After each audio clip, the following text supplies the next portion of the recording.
we have a request. In fact, we have several requests. When you guys send us emails, we do keep track of them. And a number of you have asked us if we would do a video on weighing your RV. So we're going to do that. We have hooked up our Montana fifth wheel, and we are going to actually go and talk to a couple of experts and go through the weighing process so you can see just what's involved. Hope we're not overweight. I know I'm a little overweight. And I know Bo's a little overweight. And I think I qualify for just a little overweight. So we'll see what happens. We have the fifth wheel, our Montana fifth wheel is loaded up with just about everything we normally would take. And we've put a little bit of water in the tanks. We have Bo, we have each other, and we'll see what needs to be put on a diet.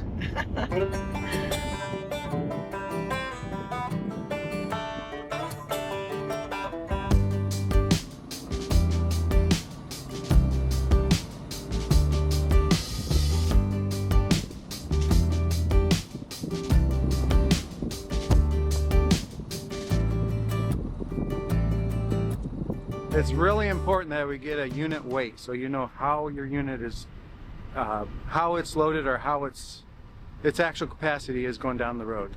All right, I'm ready. What do I do first? We're gonna have you pull right up onto the scales with your tow vehicle off of the scale, and that'll just leave the trailer axles on the scale. All right, you tell me when I'm off, and I'll go do it.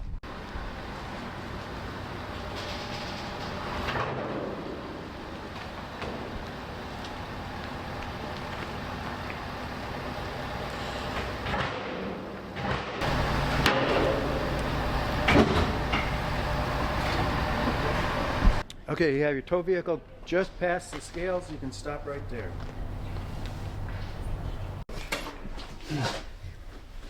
Okay, what does that tell me? That tells me you have 10,370 pounds on just your axles. Okay. Gross. This is the total weight of the trailer. Everything that's in it is 10,370 pounds. That's the total weight on the axles. And what am I allowed? What am I allowed here? You have an axle capacity of two 6,000 pound axles. That's your gross axle weight rating. So a total of 12,000 pounds. So I was almost 2,000 pounds under. Yes. That's good, right? That's great. So now we're gonna put the landing gear down so the weight of the front, the weight is off of the truck and onto the landing gear to give us an actual hitch weight.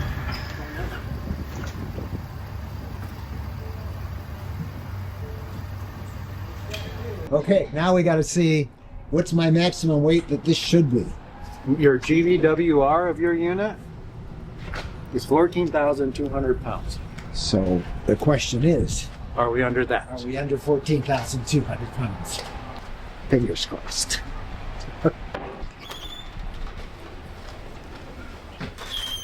All right, the moment of truth. You did. Look at that. We are under. Great. All right, so what does that tell you about my rig? That tells you you have room for extra cargo. If you want to carry a little more, you could. Being underloaded, there's no problem with that. It's actually great. That means I got more gear room. I can bring more toys with me. Absolutely. Yep. All right. So we're pretty safe. So basically, I've got about 1,000 pounds of extra stuff I can put on there. Yes. And it's good to know your weight even if you're under. Simply so if you have something you want to add, you're on a trip and you don't know if you can carry something you want to purchase home with you. You will know you have another 1,000 pounds and you'd be able to carry something. So it's good to run a little light, but it's best to know where you're really at. And I can now drive with a lot of confidence. So my question also is, where does the average person do this? These CAT scans I see in the freeway? Truck stops, CAT scans, a lot of like elevators or grain mills have scales that they'll allow you to use. There's other places, those are the ones that come. When you get a new RV, it's one of the first things you should do. Absolutely. You want to know, get it loaded, how you intend to use it. This is how I want to go camping. These are the things I want to take with me. Go get weighed. And if you have room and you want to add something else, you have more capacity, add something else. If you don't, then you need to know you need to remove a few things to make sure you're under your weight limit, your gross vehicle weight limit. Okay, so do we need to lose some weight? No, actually, the rig looks good, and you're looking good. We won't discuss whether Mike needs to or not. Okay, good thing we didn't go to Bo. Bo's got a couple pounds to lose too. So you're in great shape weight-wise. A lot of people don't take the time to do that, but it is important to know where you're at with weight. How would you know that you might have a problem with being overweight on your RV? There's several variables, but the first place I would start is your tires. So if you're overloaded, it can cause several things. One, your springs can go flat, which starts to cause what we call loss of camber into your axles. When that happens, then your tires are no longer running straight up and down. They're kind of tilted in. When they start to tilt in, it gives you an inside tire wear on your tire. So that's the first telltale. You start wear tires on the inside. It's just typically a smooth wear, because you can have an alignment issue that will cause an inside wear, but it's not smooth. So that's a place to start. Inspect your springs. You want to look at your springs every time you get ready to go, pretty much. So if you're overloaded, you'll see that they'll start to be less. There'll be less of an arc in the spring itself. There's 4 springs on your coach, so you'd look at all 4 of them. If they're actually flat, no arch, that's telling you that that spring's at its capacity as far as its movement.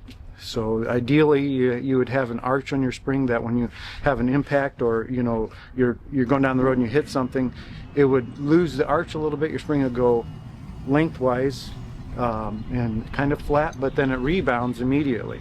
So if you take that ability to rebound away, you have a flat spring, because You can notice that in the ride too, right? Yes, you're going to notice it in the ride, and if you get to a certain point where your springs don't have a capability to rebound, they can invert their arch, and then the critical thing there is your tire clearance to the bottom of your trailer. So we allow X amount on our units, but if you're running in a negative arch situation, you've eliminated a lot of that built-in clearance for your tires to the unit. So if your tires start to rub your unit, then it becomes a safety thing.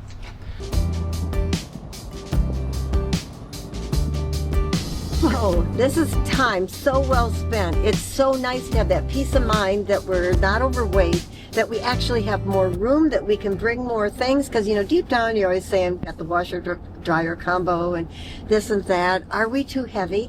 We're not too heavy. Yeah, we even put that big new Brooklyn RV bed in, that RV mattress from Brooklyn Bed. We got the washer dryer in, and even with all that, we're still good. We still got lots of weight. Now that I think of it, Mike, maybe I can put my gravity chair back in. Oh, the one I took out a couple of weeks ago. Yeah. Okay, you can have your gravity chair back. All right, hey, we're Mike and Jen Wendland. I hope this was helpful to you. Get your RV weighed. You need to know knowledge is power. Before you go, would you please click the subscribe button if you haven't already done so? And when you hit the bell, that means you'll be notified when we have new videos. Thank you so much for watching. Happy trails.